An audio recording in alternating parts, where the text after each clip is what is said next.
Sa radyo, walang kinikilingan, walang pinoprotektahan, serbisyong totoo lamang, walang iwanan. May paninindigan, matatag maaasahan. Super Radio 594, Kapusong Pilipino, lahat Super Radio. serbisyong totoo. Walang kinikilingan, walang pinoprotektahan, serbisyong totoo lamang, walang iwanan. DZBB, Super Radio. DZBB, Super Radio #1. Oras 1 minuto makalipas ang 3:00 ng madaling araw. Gising na! Balitaan na! Maiinit na balita, hindi pa huhuli, hindi pa titinag. Mga balitang sabay-sabay nating mamarkahan. Markado! Kasama si Mark Makalala. Markado! Magandang madaling araw mga kapuso. Ngayon po'y Miyerkules, April 8, 2026. Tara na at markahan ang mga balitang dapat niyong malaman. Mga balitang siksik, mabilis at detalyado. Ito po ang programang Markado kung inyong kapuso, Mark Makalalad. Markado! Sa latag ng ating mga balita, unahin natin na ang 9.7 million pesos na halaga ng petrolyo na ilegal na binibenta sa Navotas City nasabat ng mga otoridad. Ayon sa PNP, siyang naaresto sa nasabing operasyon na inilunsad ng PNP, HPG, Philippine Coast Guard at Philippine Maritime Group sa Market 3, Pier 5, Navotas Fishport, Barangay NBBS sa Navotas City. Lula ng petrolyo ng isang fuel tanker na may 15,000 liters ng diesel at isang cargo vessel na nagsisilbing animoy depot kung saan inilalagay ang may 50,000 litro pa ng diesel. Sa kabuuan, naabot na sa 65,000 na litro ng diesel ang nakumpiska sa nasabing operasyon. Markado! Aabot naman sa 1.3 million pesos na halaga ng hinihinalang smuggled na sigarilyo nasabat sa Nueva Ecija at Pampanga. 85 kahon ng sigarilyo na lula ng isang van ang na-question sa checkpoint sa Zaragoza, Nueva Ecija. Nasabat naman sa bypass operation sa Arayat, Pampanga ang 19 na kahon ng mga peking sigarilyo na tinayang nasa 360,000 pesos ang halaga. 3 taong na aresto sa 2 operasyon na nahaharap ngayon sa reklamong paglabag sa National Internal Revenue Code. Markado! 2 suspect naman sa pang-hold up sa isang babaeng rider sa Melopez Boulevard sa Tondo, Maynila, arestado na.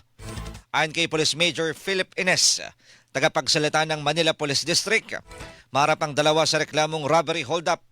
Sa nag-viral na video, makikitang sapiltang kinuha ng mga suspect ang bag ng babae na naglalaman ng cellphone at pera. Sa ngayon, pinaghanap pa ng isang kasabwat ng 2 nahuling suspect na siya umanong pinag-abutan at humawak ng mga ninakaw nila sa biktima. Markado! Sunog sumiklab sa isang 2-story commercial residential building sa Shaw Boulevard, Barangay Kapitolyo, Pasig City kahapon. Naging mabilis ang pagresponde ng mga bumbero sa lugar lalo't katabi ng nasusunog na struktura ang isang bangko. Sa tala ng Pasig City BFP, nagsimulang sunog pasado alas 5:17 ng hapon na umabot lamang sa unang alarma bago ganap na napula 6:05 ng gabi. Wala namang naiulat na nasaktan sa insidente na ngayon ay patuloy pang inaalam ang halaga ng pinsala at naging sanhi ng pagsiklab ng apoy. Markado! Mahigit 100 tauhan naman ang Police Station 2 ng Puerto Princesa City Police Office inalis sa pwesto. Di habang nagpapatuloy ang investigasyon sa pamamaril noong April 3, 2026 na kinasawi ng 2 pulis at isang personnel ng Bureau of Corrections. Ayon kay Police Regional Office Mimaropa Director Brigadier General Jovencio Badua Jr., ginawang hakbang upang maalis ang agam-agam ng publiko sa posibleng whitewash sa investigasyon. Kabuang 102 personnel ang inalis sa pwesto kabilang ang 4 na pulis na rumisponde sa insidente at ang kanilang station commander na unang inilagay sa restrictive custody. Markado! NBI pumasok na rin sa investigasyon sa shooting incident sa Puerto Princesa City, Palawan na kinasawi ng 3 tao.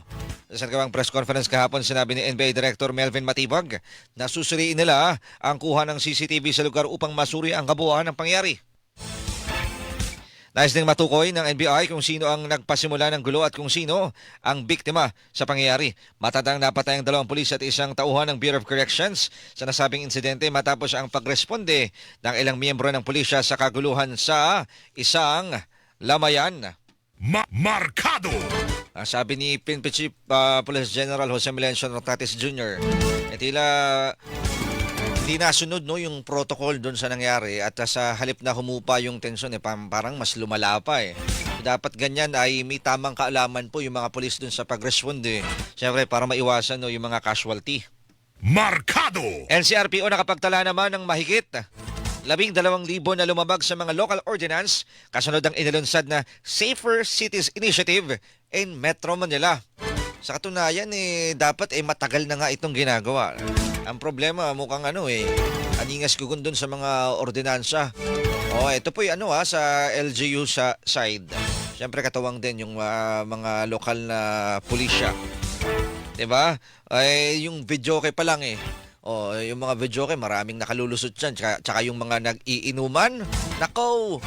Kahit na hating gabi may makikita kayong mga nag-iinuman. Sana ngayon dahil may Safer Cities Initiative na maging model sana dito sa Metro Manila para magamit din sa iba. 'Di ba? Ayon kay Police Major Hazel Asilo, tagapagsalita ng NCRPO, karamihan sa mga violators ay nag-iinom at naninigarilyo sa mga pampublikong lugar. Pumapangalawaan niya ang mga paglabag sa mga traffic code ng mga lungsod. 2,000 sa mga nahuli ay pinagmulta at pinatawan ng penalties habang 10,000 naman ang binalaan o binigyan ng warning. Markado! Siyempre, minsan yung mga krimen nagmumula rin yan dun sa mga inuman, di ba? Mga nagkapikunan, nawala ng kontrol sa sarili. So, malaking po yan, paraan para maiwasan po yung mga krimen. Para hindi lang tayo nakafocus dun sa mga pagresolba sa mga krimen. Dapat gawan din ng paraan para maiwasan yung mga krimen. Markado! Safer Cities Initiative na inalunsad ng DILG sa Metro Manila, approve sa Commission on Human Rights o CHR. Para sa CHR, walang mali sa nasabing inisyatiba lalo na kung magiging maayos naman ang pagpapatupad at walang magiging paglabag sa karapatang pantao. Sa ilalim nito, huhulihin ang mga lumalabag sa mga local ordinances tulad ng pag-iinuman sa kalsada, pag-videoke sa komunidad lagpas ng alas 10 ng gabi at paglabag ng mga kabataan sa curfew mo alas 10 ng gabi hanggang alas 4 ng umaga. Dito lang sa dyan Barangay Pinyahan. Ako, dami dyan.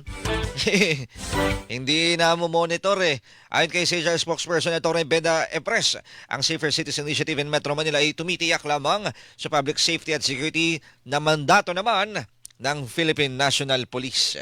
Markado! Mahigit 22,000 wanted persons na aresto naman ng PNP sa unang bahagi ng taon. Batay sa datos ng PNP, 6,243 dito ay mga most wanted individuals habang ang natitirang 16,010 ay wanted sa ibang mga kaso. Pinakamatas naman ang bilang ng mga naaresto mula sa National Capital Region na may 4,129 na sinundan ng Region 4A, Region 3 at Region 7. Paniniyak naman ni PNP Chief Police General Jose Melencio Nartates Jr. magpapatuloy ang kanilang mga operasyon para mahuli ang iba pang mga wanted na individual at mapanagot sila sa batas. Markado! 2 lalaki naman na nang hold up sa isang gasolinahan sa General Emilio Aguinaldo, Cavite, arestado. Nakalulungkot, umaabot tayo sa mga ganitong klaseng pangyari dahil sa mahal na presyo ng produktong petrolyo. Nung nakaraan, merong umakbo habang nagpapakarga ng gasolina. Merong nag-iimbak. Tapos ngayon, meron namang nang hold up. Nakuhanan pa ng CCTV ang mga suspect ng pursahang kunin ang bag ng isang empleyado ng gasolinahan na may lamang kita sa buong araw ng nasabing establishmento. Pero Agad nakaresponde ang mga otoridad hanggang mauwi sa habulan at engkwentro ang pagtugi sa mga sospek. Nabaril sa balikat ang nagmamaneho ng motor na mabilis na aresto habang nasa kote naman sa follow-up operation ang angkas niyang minor de edad na sospek. Markado! 5 Chinese naman na nagpahirap, nanakit at ilegal na nagpatrabaho sa 2 kapwa nila Chino inaresto sa Parañaque City. Ayon sa NBI, ikinasang operasyon matapos magsumbong sa kanila ang kaibigan ng isa sa mga biktima na pinagtatrabaho ng ilegal. Kaya sa mga biktima nagpakita pa ng mga tinamonyang sugat mula sa pananakit ng mga suspek. Patong-patong na kaso ang kakaharapin ng mga inarestong Chino. Markado! Puganda naman na si Charlie Atong Ang namataan sa Vietnam.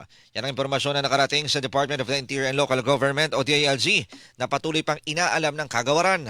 Dumano-mano sa backdoor si Ang para makarating sa Vietnam bago pa man siya iparesto kaugnay sa kaso ng nawawalang sabongero. Sa kaninilay pa ng DILG ang ipalalabas na red notice ng International Police laban kay Ang na may 20 milyong pisong patong sa ulo. Markado! Posibleng kinaroroonan ng negosyanteng si Charlie Atong Ang pinasusubaybayan na ng NBI. Ito ang kinumpirma ni NBI Director Melvin Matibag matapos may ulat na nasa Vietnam ang nagtatagong pugante. Ang kay Matibag bumuo na siya ng team na tututok sa posibleng kinaroroonan ni Ang. Hindi inalis ng NBI na dumaan sa backdoor ang puganteng negosyante kaya nakalabas ng bansa. Markado! Samantala, ito mga kapuso, ramdam nyo ba ito kahapon? Napakainit ng panahon. Ang alansangan pa. Danger level na heat index o damang init na itala sa ilang lugar sa bansa kahapon. Sa impormasyon mula Pag-asa, 43 degrees Celsius ang naitala sa Sangli Point, Cavite habang 42 degrees Celsius ang naitala sa Cotabato City at Butuan City. Sa Metro Manila, partikular sa Quezon City at Pasay City, umabot sa 38 degrees ang heat index. Para ka ng nilalagnat eh. Patuloy ang paalala ng Pag-asa sa publiko na uminom ng maraming tubig. Ngayong mainit ang panahon. Tsaka yung pagsusuot po ng presko, malaking tulong yan. Diba? Tapos bawasan nyo yung activities na masyadong pagpapawisan kayo. Hindi naman din mga kinakailangan. At huwag magbilad po sa araw. No, wala namang masama magdadala kayo ng mga payong. O maliban doon sa proteksyon nyo sa init, maiwasan din yung mga sakit sa balat. At nakakapaso nga yung init ng araw sa ngayon. Markado! Sa ibang mga balita naman, Vice President Sara Duterte hiniling sa Korte Suprema na ipatigil ang impeachment hearing laban sa kanya ng House Committee on Justice. Sa kanyang petition for certiorari and prohibition, hiniling ni VP Sara sa Korte Suprema na maglabas ng Temporary Restraining Order o TRO laban sa Kamara at sa House Justice Panel. Kitang bise, unconstitutional at ang pagpapatuloy ng proseso na magreresulta lamang sa pagkabigo ng hustisya at insulto sa proseso na pinoprotektahan ng konstitusyon at ng mga batas. May tuturing anyang unconstitutional ang proceedings ng House Justice Panel dahil wala itong kapangyarihang magsagawa ng paglilitis. Markado! At impeachment proceedings ng House Justice Committee laban kay Vice President Sara Duterte alinsunod sa konstitusyon. Ito naman ang pinanindigan ni Bicol Saro Party List Representative Terry Redon na miyembro ng House Justice Committee. Reaksyon ito ni Redon sa inihayang petition for certiorari and prohibition ni VP Sara sa Korte Suprema na umihiling na ipatigil ang impeachment proceedings sa mababang kapulungan. Git ni Redon, nais lamang lituhin ng Vice Presidente ang Korte maging ang taong bayan sa pagsasabing hindi dumaan sa tamang proseso ang impeachment complaint laban sa kanya. Markado! Mga kapuso, yan pong unang bahagi ng ating balitaan. Standby lang po kayo dahil magbibigay din lamang tayo sa ilang mga paalala. Ang oras, 13 minuto makalipas ang 3:00 ng madaling araw. Labanan ng fake news, dapat totoo. Markado sa Super Radio DZBB. Markado! DZBB Super Radio #1. Mercury Drug, gising 24 oras sa mga piling lugar. Mercury Drug, tumutulong para sa kalusugan ng bayan. Para sa iba pang impormasyon ng kanilang serbisyo, bisitahin ang website www.mercurydrug.com. Pagbabalitang walang kinikiningan, walang pinoprotektahan, walang kasinungalingan, serbisyong totoo lamang. Super Radio DZBB. Hindi pa huli, hindi pa titinag. Super Radio DZBB. Prime Time. 6:00 hanggang 7:00 ng umaga. Walang humpay na pagbabalita at paghimay sa issue. Melo del Prado sa Super Radio DZBB. Alas 7 hanggang alas 8 ng umaga. Ratsya na naman sa pagbabalita ang tambalang Joel Reyes-Abel at Melo del Prado sa Super Balita sa Umaga Nationwide. Alas 8 hanggang alas 9 ng umaga. Malalimang pagtalakay sa mga init na balita. Hatid ni na Rowena Salvacion at Joel Reyes-Abel sa Saksi sa Double B. At alas 9 hanggang alas 10 ng umaga, hindi pa aawat ang tambalang Arnold Clavio at Connie Season sa pagtalakay sa mga isyu ng bayan. Sa one-on-one, walang personalan.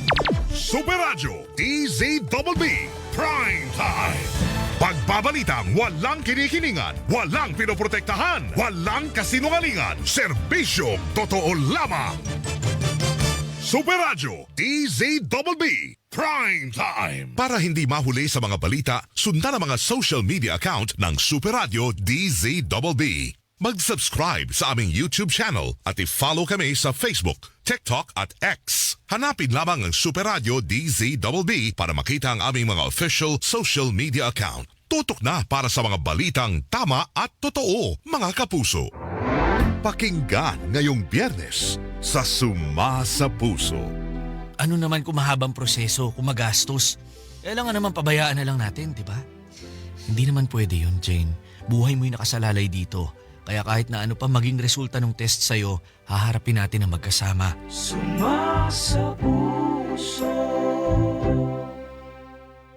Mercury Drug, gising 24 oras sa mga piling lugar. Mercury Drug, tumutulong para sa kalusugan ng bayan. Para sa iba pang impormasyon ng kanilang serbisyo, bisitahin ang website www.mercurydrug.com. Nangunguna sa Mega Manila ang GMA Radio sa buwan ng Marso ayon sa AGB Nielsen Media Research. Number 1 sa AM station ang Super Radio DZBB 594 na nakakuha ng 56.3% audience share. Number 1 sa FM station ang Barangay LS 97.1 na nakakuha ng 54.9% audience share. Damang-daman namin ang init ng inyong pagmamahal, mga kapuso at kabarangay. Maraming salamat po dahil kami pa rin ang numero 1 sa inyong puso. Super Radio DZBB at Barangay LS 97.1 GMA Radio number 1. DZBB Super Radio number 1. Mga kapuso, ako po si Rowena Salvacion. Lubos po ang aming pasasalamat dahil kami ang inyong pinagkatiwalaan sa pagbabalita. Hindi namin sasayangin ang inyong pagtitiwala mga kapuso, kaya naman dito sa Super Radio DZBB, makatitiyak kayo na walang kinikilingan, walang pinoprotektahan. Noon at ngayon, serbisyong totoo. DZBB Super Radio number 1. Kayo'y nakikinig sa Markado. Sa oras na 17 minuto makalipas ang alas 3 ng madaling araw, labas muna tayo ng himpilan. 53 million pesos na halaga ng puslit na gamot at iba pang produkto nasabat ng Bureau of Customs sa Manila International Container Port. Alamin natin ang buong detalye sa ulat ni Pamela Adriano. Pam! Umaabot sa 53 million pesos ang halaga ng nasabat na puslit na pharmaceutical products at iba pang produkto sa Manila International Container Port. Pinangunahan ni Customs Commissioner Ariel Nepomuceno ang inspeksyon sa mga naturang produktong galing China. Idineklara ang shipment na may laman na mahigit 1,000 pet cages na kalaunan ay napag-alamang mga hindi deklaradong gamot na walang kaukulang permit mula sa Food and Drug Administration. Mahigit 300 kahon ng mga gamot na nagkakahalaga ng 33.36 million pesos ang nakumpiska kasama ang mahigit 400 kahon ng iba pang produkto gaya ng electronics, cosmetics, automotive parts at hardware na nagkakahalaga naman ng mahigit 19 million pesos. Samantala tiniyak naman ni MICP District Collector Felipe Geoffrey de Vera na patuloy ang kanilang pakikiisa sa anti-smuggling campaign ng BOC. Ako si Pamela Adriano ng GMA Super Radio DZBB, dapat totoo. Markado, dapat totoo. Kayo'y nakikinig sa Markado. Salamat sa ulat na yan, Pamela Adriano. At mga kapuso, huwag kalimutang i-follow ang aming social media account. Hanapin lamang Super Radio DCWB sa Facebook, sa Expo na dating Twitter at maging sa TikTok. Meron din po kaming YouTube channel. Search lamang Super Radio DCWB at mag-subscribe. Salamat mga kapuso. At syempre salamat din sa mga nakikinig sa atin ngayon. Sina Nelson Malinaw, Sheroke, Anthony Nafangon, Nard Tejada, ayan sila Mon Samsung, si Aljor Aquino, at syempre yung mga motoris ng laman po ng kalsada ngayon na nakikinig sa kanya-kanilang mga sasakyan. Pagbati rin, happy birthday kay Kobe Bautista at happy 19th anniversary naman kina Sam Lapore at Joan. Ayan, salamat po mga kapuso sa inyong pagtutok. Markado! Balik po tayo sa balitaan. 20 minuto makalipas ang 3:00. Isa na namang Pilipina nasawi sa missile attack ng Iran sa Israel. Nasawi ang Pinay ng bagsakan ng missile ang isang residential area sa Haifa, Israel noong gabi ng April 5. Nasawi ang Pilipina kasama ang asawang Israeli at mga biyanan. Naipaalam na umano sa pamilya ng Pilipina ang nangyari at ibinibigay na ang mga kakulang tulong kabilang na ang arrangement para sa pagpapauwi ng mga labi sa lalong madaling panahon. Markado! Pangulong Ferdinand Marcos Jr. nagpahatid naman ng pakikramay sa mga naulila ng Pilipina na nasawi sa missile attack ng Iran sa Haifa, Israel. Sa inilabas na pahayag, sinabi ng Pangulo na kaisa sila sa pagluluksa ng pamilya ng biktima. Kaugnay nito, sinabi ng Pangulo na inatasan na niya ang mga ahensya ng pamahalaan na ibigay ang lahat ng kailangan tulong sa pamilya at yakin ang agarang pagpapauwi sa mga labi ng biktima. Kaugnay nito, sinabi ng Pangulo na patuloy nilang binabantayan ang sitwasyon sa rehiyon at mananatiling prioridad ang kaligtasan ng bawat Pilipino. Markado! Sa Amerika, US President Donald Trump muling nagbabala sa bansang Iran. Sa kanyang pinakahuling pahayag, sinabi ni Trump na pupulbusin niya ang Iran kung hindi makipagkasundo sa Amerika hanggang mamayang 8:00 ng umaga. Kondisyon ni Trump sa Iran, isuko ang kanilang mga nuclear weapons at buksan ang Strait of Hormuz na dinaraanan ng 20% ng supply ng langis sa mundo. Dagdag ni Trump, pinalna ang kanyang itinakdang deadline. Markado! Tingnan natin kung ano ang kahihinatnan niyan. Ito bang Iran makikipagkasundo? Papayag ba? Doon sa inilatag na kagustuhan ni Trump. At kung hindi, ang Amerika, pinal na raw ang desisyon, sabi ni Trump. So, matindi po yung babala. At ang implikasyon po niyan, pandaigdigan po yan. Lahat po tayo apektado dyan sa nangyaring digmaan sa gitnang silangan. Markado! Mga kabataan, atleta at mga alagad ng sining sa Iran, hinimok na bumuo ng human chain sa labas ng mga power plant sa kanilang bansa. Ang panawagan ay ginawa ng Deputy Sports Minister ng Iran sa harap ng bantang pagbomba ng Amerika sa kanilang mga power plant simula mamayang 8:00 ng umaga. Babala ng opisyal, may tuturing na war crime ang pag-atake sa mga pampublikong infrastruktura. Una na rin nagbabala ang United Nations hinggil sa pag-atake sa mga civilian infrastructure. Markado!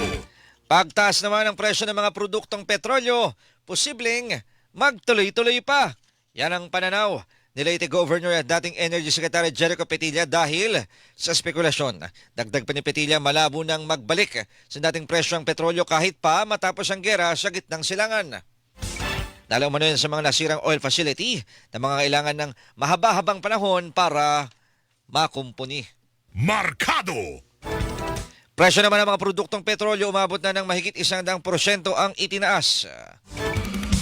Sa datos ng Department of Energy, mula 48 pesos kada litro na pinakamurang presyo ng diesel. Sa Metro Manila, bago sumiklab ang gulo sa gitnang silangan, pumalo na ito sa 125 pesos ngayon. Pero may iba, mas mataas pa dito Habang mula sa 52 pesos, nasa 87 pesos na kada litro, ang pinakamurang presyo ng gasolina mula nang sumiklab ang gera sa Middle East. Pero maalala nyo mga kapuso, bago pa man sumiklab yung gera, ilang linggo nang dire-diretso yung pagtaas kaya ano na rin yan yung nabanggit na base price nito ng DOE, epekto na rin nung ilang linggong pagtaas. Sa kabila po nito, hindi inalis ng DOE ang posibilidad na tumas pa ang presyo ng mga produktong petrolyo sa bansa dahil sa nagpapatuloy na gera sa gitna ang silangan. Markado! Department of Energy tiniyak ang sapat na supply ng produktong petrolyo ng bansa na tatagal ng 50 araw. Batay sa inventaryo ng supply sa gasolina, tatagal pa iyon ng 57 araw. 47 araw para sa diesel, 106 para sa kerosene, 66 na araw para sa jet fuel at 33 araw sa LPG. Batay ito sa kasalukuyang supply at kumpirmadong delivery ng produktong petrolyo mula April 4 hanggang May 1, 2026. Nilinaw din ni Energy Secretary Sharon Garin na magpapatuloy ang pag-replenish o pagbili ng pamahalaan sa langis. Markado! Nasa 700,000 bariles naman ang diesel na binili ng pamahalaan, inaasahang darating na sa bansa. Ayon kay Energy Secretary Sharon Garin, 300,000 bariles ang binili ng pamahalaan sa Malaysia sa pamamagitan ng Singapore trader. Sunod na darating ang ikalawang shipment ng natitira pang mga bariles ng diesel sa ikalawa hanggang ikatlong linggo ng Abril na maaring magmula sa North Asia o sa India. Samantala, nasa 2 milyong bariles ng liquefied petroleum gas o LPG ang nakatakdang bilhin ng pamahalaan. Markado! Antas naman ang pagtaas ng presyo ng mga produkto at serbisyo sa bansa.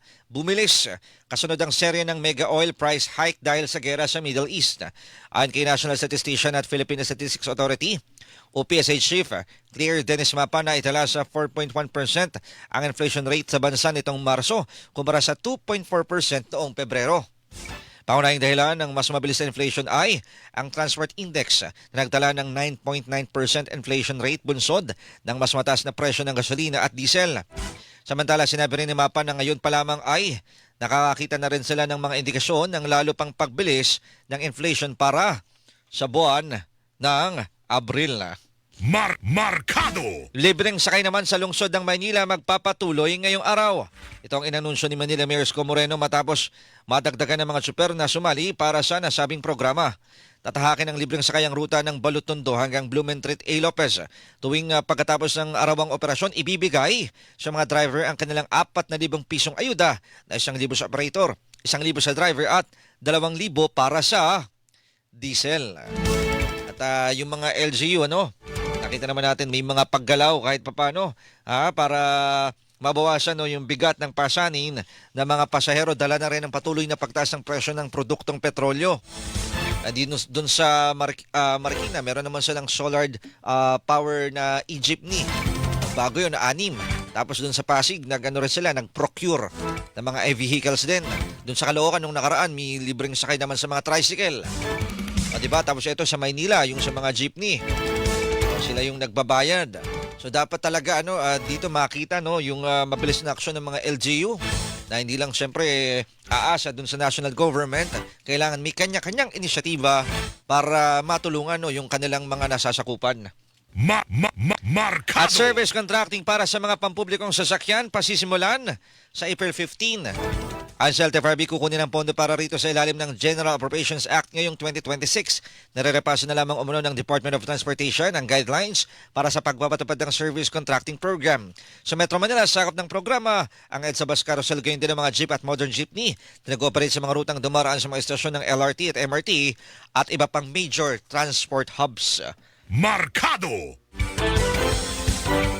Mga kapuso, dyan na po nagtatapos ang ating balitaan, mga balitang siksik, mabilis at detalyado.